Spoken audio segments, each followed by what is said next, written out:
Hello everyone, I'm Illinois Fire Alarms, and this is going to be board test 4.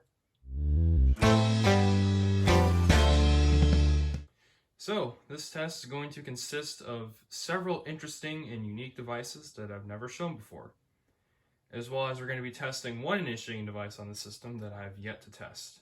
So, we're not going to waste any more time and get right into the system. So, we have the same panel as usual, the 4004R, and I'll go ahead and open it once more. But I'd like to say that absolutely nothing has changed with it.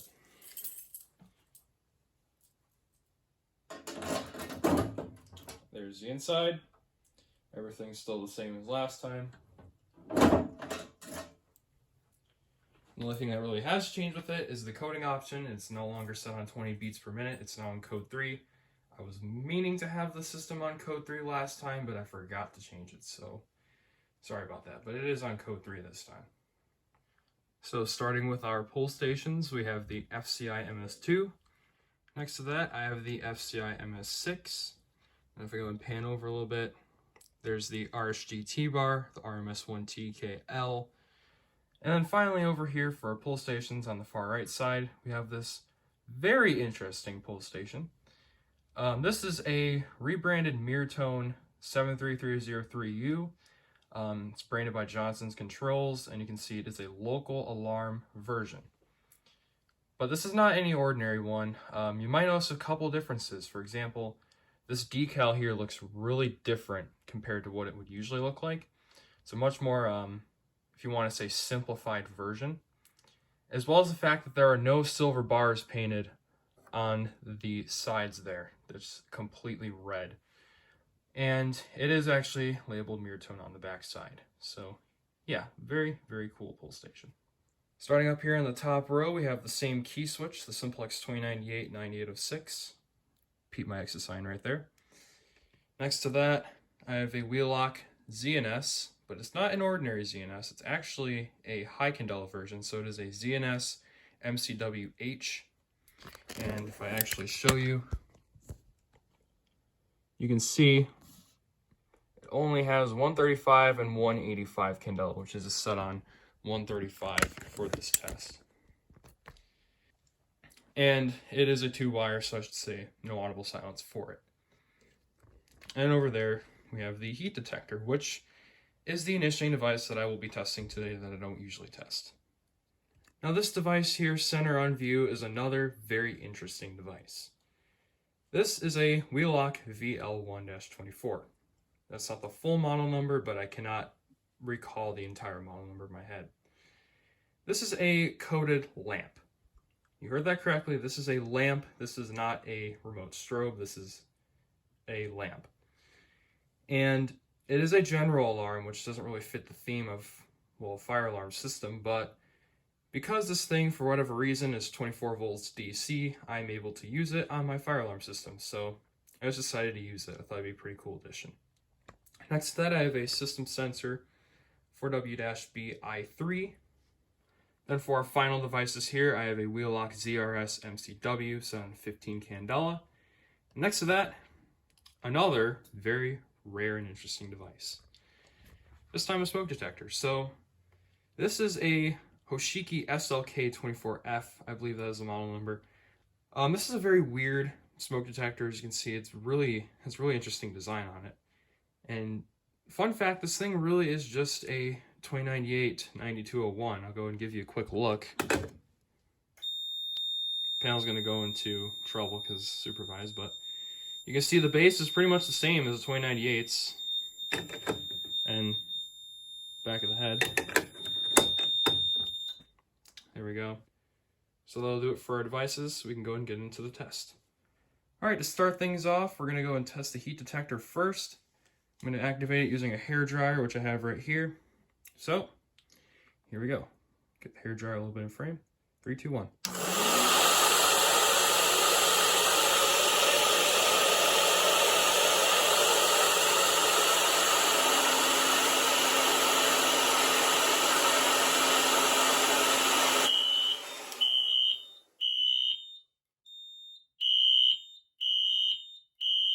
And they're off.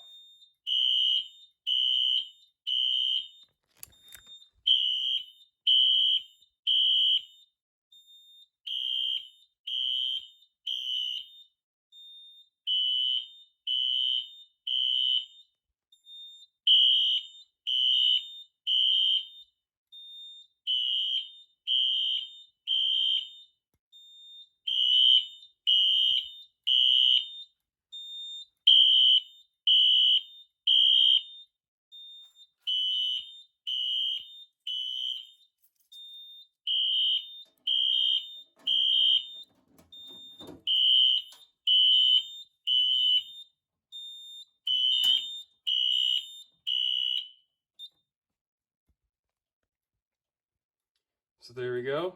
We got alarm on zone 2, which is the heat detector. Still a little bit warm. There's the ZRS right there flashing. Zoom out a bit. There we go, like I said, 15 candela. This is no audible silence because, like I said, 2-wire, and that's on the audible circuit. So let's go ahead and re-alarm with the, let's do the i3. All right, so let's go and test out the i3. You can see the green LED blink there. There we go. I'm just gonna press the test button. So 3, 2, 1.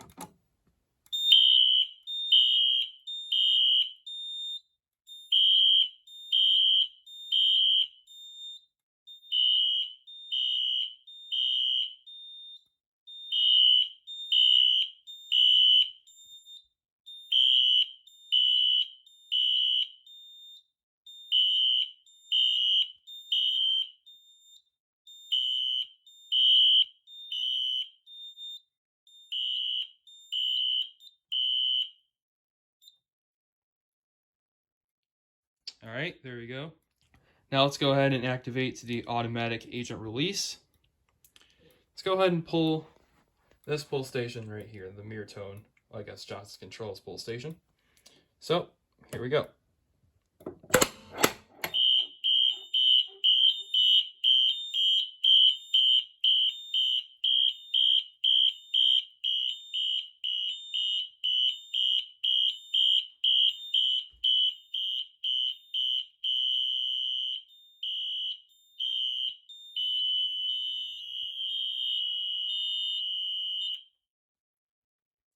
There you go, agent release right there.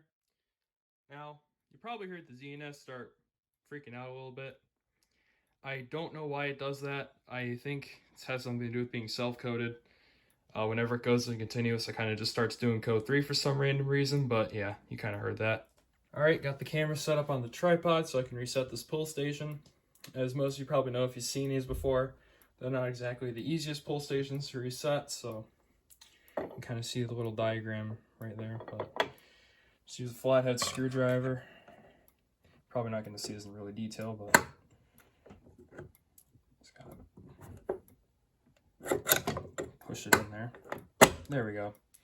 Yeah, it's pretty difficult to reset, but once you get the hang of it, it's not too bad. All right, take that off there. Everything's reset now. Everything's still going. We can go ahead and hit reset.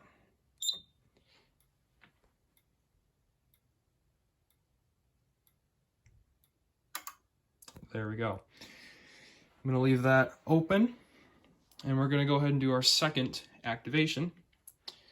I think I'm going to do the MS2. So lift and pull.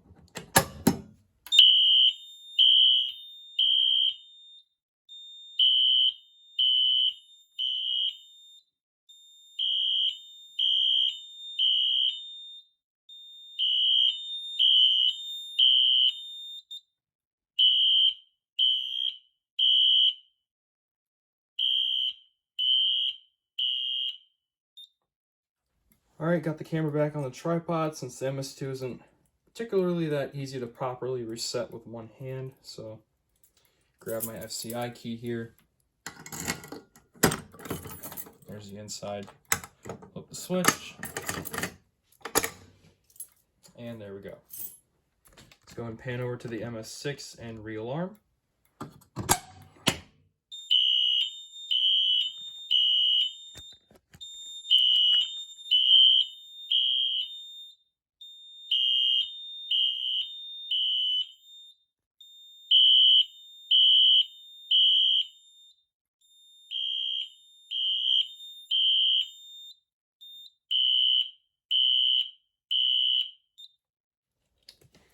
There's the MS6. Let's kind of look at the inside.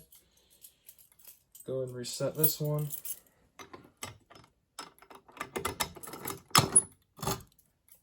There we go.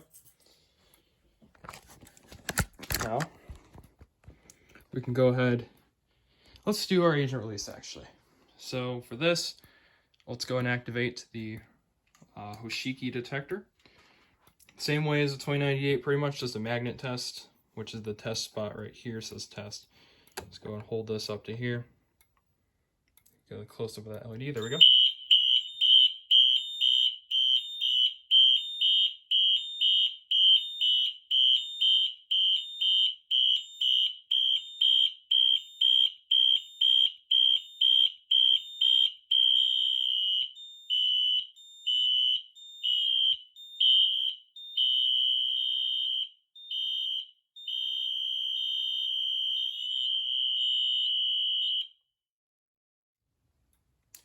All right, so now you're probably wondering, well, why is everything dark?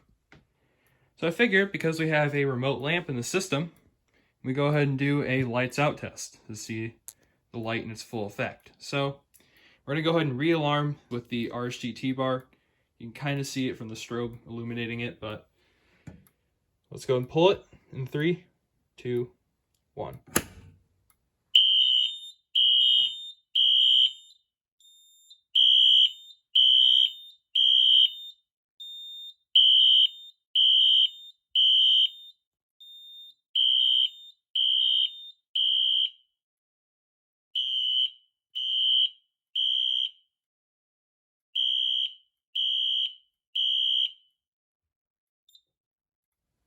Now for our final and last pull station to reset, we have the RSGT bar.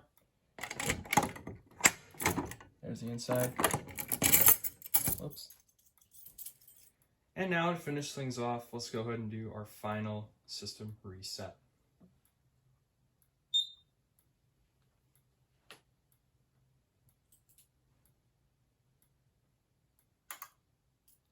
And there we go.